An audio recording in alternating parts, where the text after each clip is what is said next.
நம்ம தர்மதுரை திரைப்படத்துடைய ஆடியோ லான்ச்சை பார்க்க போறோம். சூப்பர் ஜி அவர் தான் ஹீரோ நடிச்சிருக்காரு. பலன்னு இருக்கக்கூடிய தமன்னா அவருக்கு கூட நடிச்சிருக்காங்க. இது மட்டும் இல்லாம ஸ்ரீ ராங்கே மாதிரியான ஹீரோயின்களும் படத்துக்குள்ள இருக்கும்போது சீனு ராமசாமியோடைய இயக்கத்துல படம் எப்படி வந்திருக்கு, யுவன் சங்கர் ராஜாவுடைய இசையில பாடல்கள் எப்படி வந்திருக்கு அப்படின்றத பிரபலங்களே பேசுறாங்க. வாங்க கேட்கலாம். சீனு ராமசாமி சார் ஒரு தடவை ஃபோன் பண்ணி கேட்டாங்க தட் சிருஷ்டி இந்த மாதிரி கேரக்டர் இருக்க கிறிஸ்டின் கேர்ள் கிறிஸ்டினா and நீங்கள் பண்ணுறது நல்லாயிருக்கும் and sir told that it will be a limited space இருக்கும் ஸ்க்ரீனில் but it will be very good and emotional and it will touch audience heart. So அதை நம்பிட்டு சார் எனக்கு full கதையை சொல்லியிருக்காங்க and I really trusted him and எனக்கு நிறைய பேர் like I told them that I'm going to work with Sinu sir. So few people said that oh he's going to be a very tough director to work with. So அதுதான் prepare பண்ணி போனேன் settle. But nothing helped because sir improvise பண்ணுவாங்க.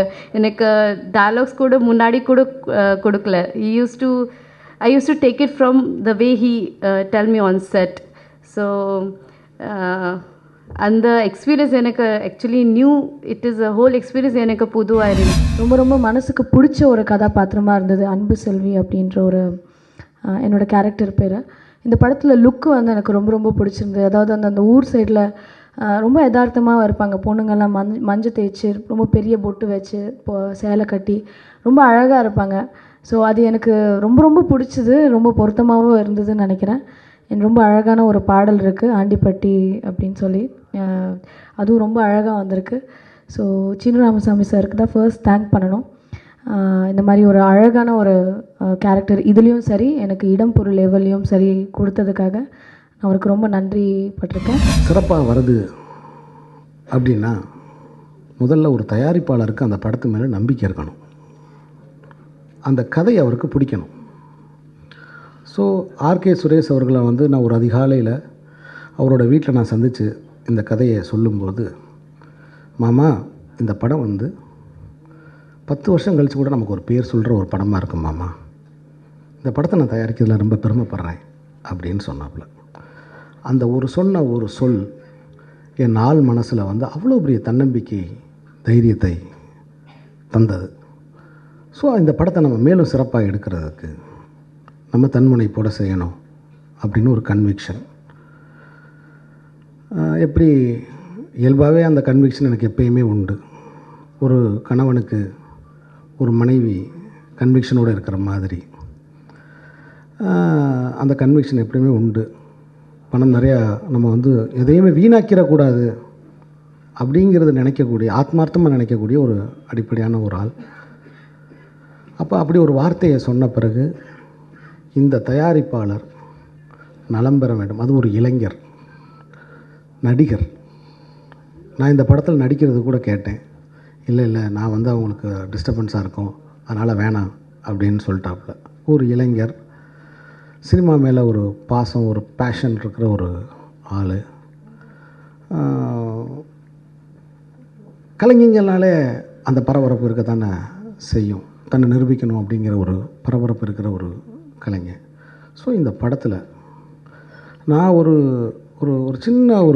சின்ன இது மாதிரி கொண்டு போனேன்.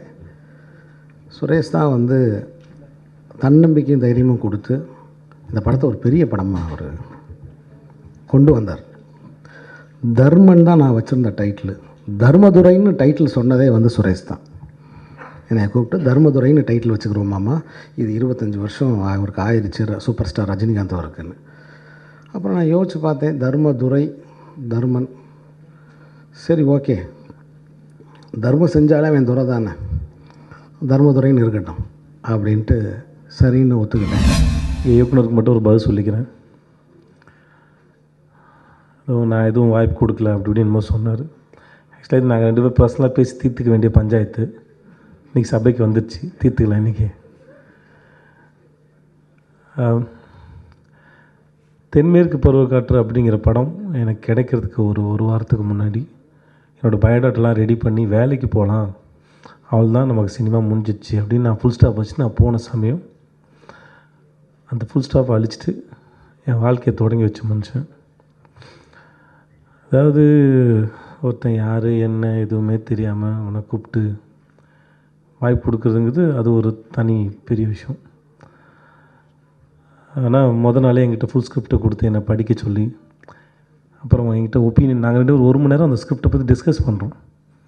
இது வேறு யாருக்கும் இந்த பெரிய மனசு இருக்குமான்னு எனக்கு தெரியல. அப்புறம் என்னை முழுசாக நம்பினார். படம் வந்ததுக்கப்புறம் எனக்கு பெருசாக ரெக்கக்னிஷன் இல்லைனாலும் நான் திறமைசாலிங்கிறத சந்திக்கிற இடத்துலாம் சொல்லிகிட்டே இருப்பார். அப்புறம் இதில் இன்னொரு இடத்துல சின்ன பாயிண்ட்டு, அருள்தாசனுக்கு ஒரு நன்றி சொல்லிக்கிறேன். ஏன்னா அவருக்கு எப்படி அருள்தாசன் ஒரு 100 ரூபாயோ அதே மாதிரி சீனு சார் எனக்கு ஒரு 100 ரூபா, அதே சாலி கிராமத்தில் என்னை பார்க்கும்போதெல்லாம் நீ நல்லா வருவட சொல்லி கையில் 100 ரூபா கொடுத்தே இருப்பார். ட்ரையாக இருக்க அதில் செய்து நீ சூப்பராக வருவடா, நீ பெரிய நடிகன்னு சொல்லிட்டு இருப்பார். எனக்கு என் மேலே நம்பிக்கை அப்படி அத்து போன நேரம் அதெல்லாம் வந்து ரொம்ப ஹார்ட் டைம்ஸ். படம் எடுத்து முடிச்சிட்டோம், படத்தில் பேர் வந்துடுச்சு. அதுக்கப்புறம் அந்த நடிகரை தூக்கி சுமக்கணுமா, அவனை பற்றி பேசணுமா, அது அவசியமாக அப்படின்னு 1008 இருக்குது. ஏன்னா இன்றைக்கி அவங்க வாழ்க்கையை பார்த்துட்டு போகிறதுக்கு நேரம் இல்லை. அந்த சமயத்தில் என் மனைவிக்கிட்டேயும் சரி சொல்லுவாங்க, மகளே அவன் வந்து பெரிய நடிகன், பெருசாக வருவான் நம்பு அப்படின்னு என் மனைவிக்கும் ஆறுதல் சொல்லுவார். ஸோ என் வாழ்க்கையில் வந்த தர்மதுரனா அது எங்கள் தலைவர் சீனிவாசன் சார் தான். So I love you so much.